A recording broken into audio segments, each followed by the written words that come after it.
Hello and welcome to the Way of Success Online Preparation.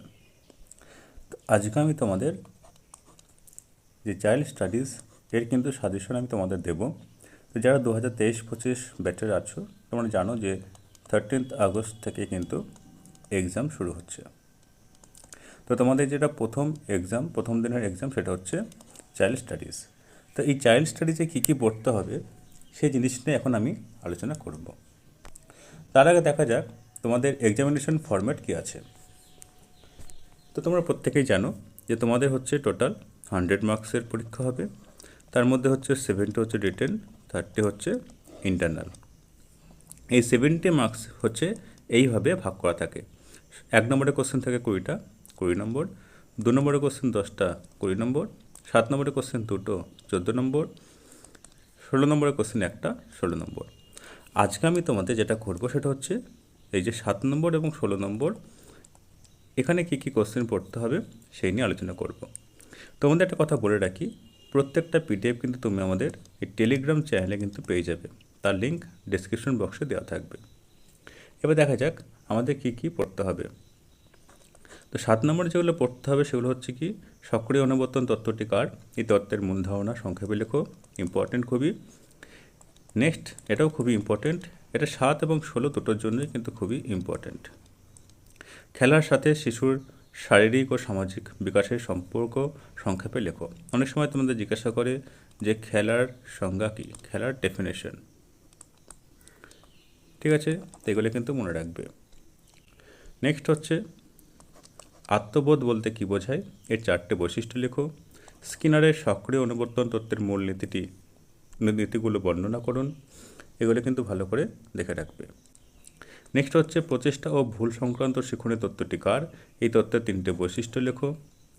তারপর হচ্ছে বহুভাষিক ক্লাসের 4টি বৈশিষ্ট্য সংক্ষেপে বর্ণনা করো। এগুলো কিন্তু অবশ্যই ভালো করে দেখে রাখবে। নেক্সট হচ্ছে কোলবার্গের নৈতিক বিকাশের স্তরগুলি বর্ণনা করো। শিশুর সামাজিকরণের প্রক্রিয়ার বিভিন্ন উপাদান বর্ণনা করো।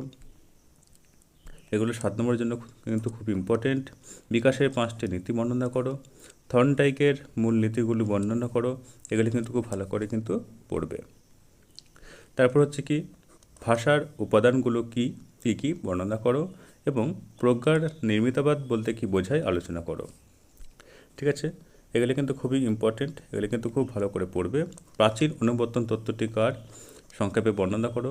বৃদ্ধি বলতে কী বোঝায়, এর বৈশিষ্ট্য লেখো এবং এখান থেকে বিকাশ কী সেগুলো কিন্তু তোমাদের আসবে। বৃদ্ধি ও বিকাশের পার্থক্য খুবই ইম্পর্টেন্ট। ব্যক্তিত্বের বিকাশের ফ্রয়েডের লেখার স্তরগুলি বর্ণনা করো। এগুলো কিন্তু খুবই ইম্পর্টেন্ট। তো এইগুলো হচ্ছে কি 7 নম্বরের জন্য কিন্তু খুবই ইম্পর্টেন্ট। এরপর হচ্ছে দেখা যাক 16 নম্বরের জন্য কী কী পড়তে হবে।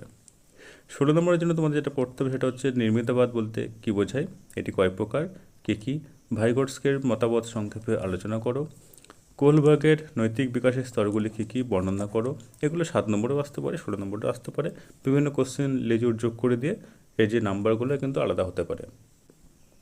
তারপর হচ্ছে ভাষার উপাদান কী, ভাষার বিকাশের বিভিন্ন স্তরগুলো বর্ণনা করো। পেঁয়াজের প্রজ্ঞামূলক বিকাশের সূত্রগুলো আলোচনা করো। এবং লাস্টে আমাদের যেটা পড়তে হবে সেটা হচ্ছে থর্নডাইকের শিক্ষণের সূত্রটি আলোচনা করো। তো এই কোশ্চেনগুলো পড়লে মোটামুটি কিন্তু তুমি কমন কিন্তু পেয়ে যেতে পারো। মোটামুটি ধরে নাও যে তোমরা কিন্তু 90% কমন কিন্তু এই সাজেশন থেকেই পেয়ে যাবে। ঠিক আছে, তো এগুলোই ভালো করে পড়ো, এগুলোই ভালো করে পড়ে যাবে, দেখবে ভালো কিন্তু এক্সাম হবে। আশা করছি খুবই ভালো এক্সাম তোমাদের কিন্তু হয়ে যাবে। ঠিক আছে, তাহলে এই যে সাজেশন এগুলো দিয়ে দিলাম, এগুলো ভালো করে দেখো। আর 2 নম্বরে যে কোশ্চেনগুলো ইম্পর্টেন্ট সেগুলো কিন্তু আমি অলরেডি টেলিগ্রাম যে চ্যানেল সেখানে কিন্তু আমি আপলোড করে দিয়েছি।